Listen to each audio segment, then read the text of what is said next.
Good morning, council members, Council President Leitner.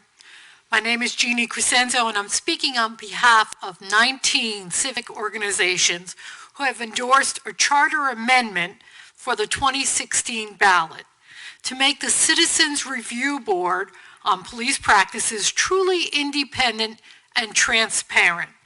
This charter amendment will give the CRB independent investigators and subpoena power, like the San Diego County Law Enforcement Review Board and the city's own Ethics Commission. It will also rename the CRB the Community Review Board to reflect that all San Diegans are impacted by the San Diego Police Department. And it will have 2 members appointed by each of your offices to ensure representation of our diverse city. We presented this proposal to the Charter Review Committee last June, which referred it to the Public Safety and Livable Neighborhoods Committee, to which we presented in September. No action has been forthcoming, despite our repeated follow-up. In the interim, more reasons for why we need this simple good government charter amendment have surfaced, including a recent NBC 739 investigative report on the CRB. This report has inspired us to revise our proposal to include independent legal counsel for the CRB as provided by the city's Ethics Commission. Please view the NBC 739 investigative report and then act to let San Diego voters decide if we need this change after 28 years of the current model. Thank you. Thank you. Evie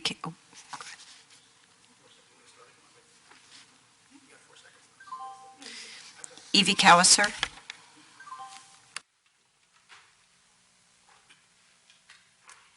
Hello, my name is Evie Kosower. I know my name's a little difficult. Evie Kosower. I will use the 2 minutes to show some of the film.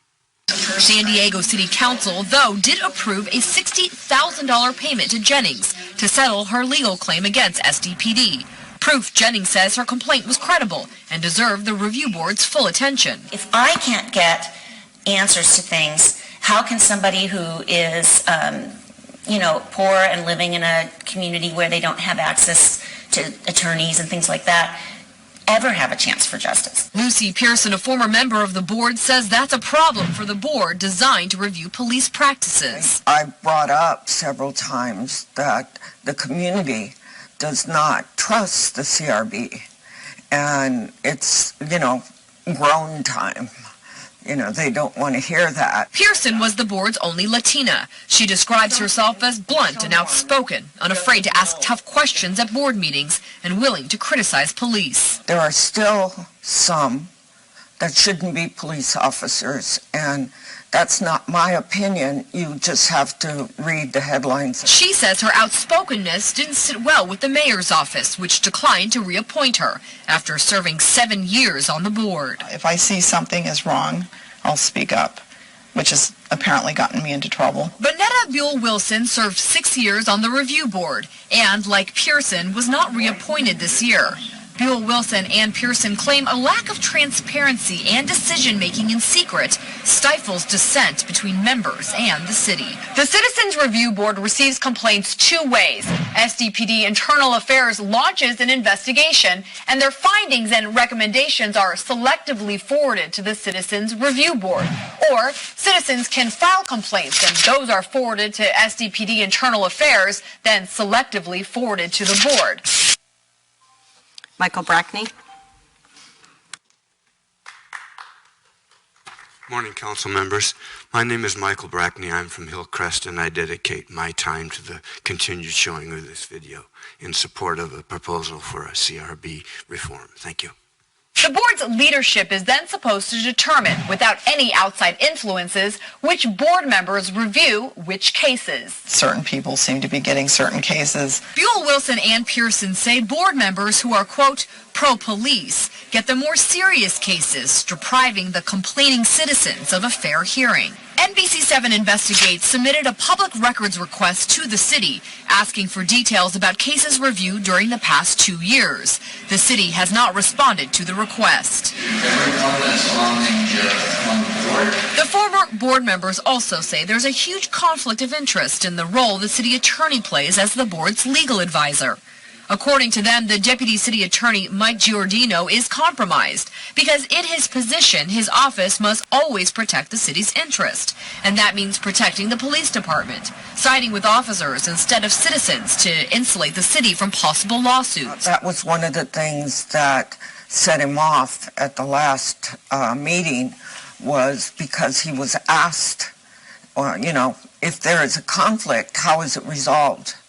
And he wouldn't answer. The deputy city attorney's primary client, obviously, is the city of San Diego. Attorney Ed McIntyre is an expert in legal ethics and professional responsibility. He agrees with Wilson and Pearson that the city attorney's office has a conflict. It's clearly in the interests of the city that the officer's conduct be deemed justified. The board should have independent legal advice, free from any dual representation of the interests of the city. The city declined a request for a non-camera interview.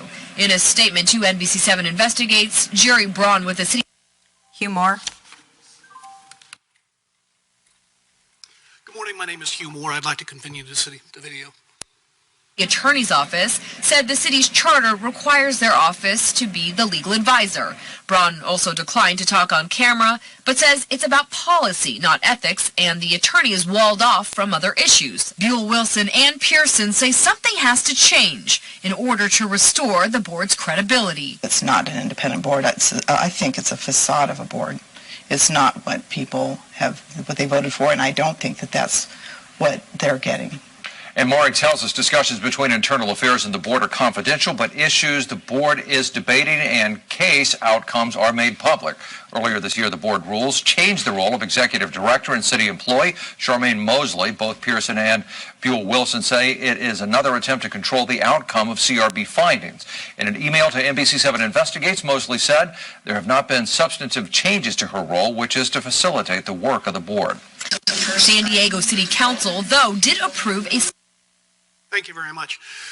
I would only like to add short to this that Chicago right now is dealing with an incident where a video was held from the public and not made transparent, and has resulted in the police commissioner's resignation and calls for the mayor's resignation. In San Diego, not too recently, unfortunately, Mr. Nahad was killed by a San Diego police officer. Similarly, there is a video available that could be brought into evidence, but it's not being released to the public. If we had a truly transparent board, which we're recommending, that actual video could be showed there, and we might be able to feel trust in the system as opposed to the system that we have now. I appreciate your taking time to listen to this. Thank you. Final non-agenda public comment speaker, Bob Kaczewski.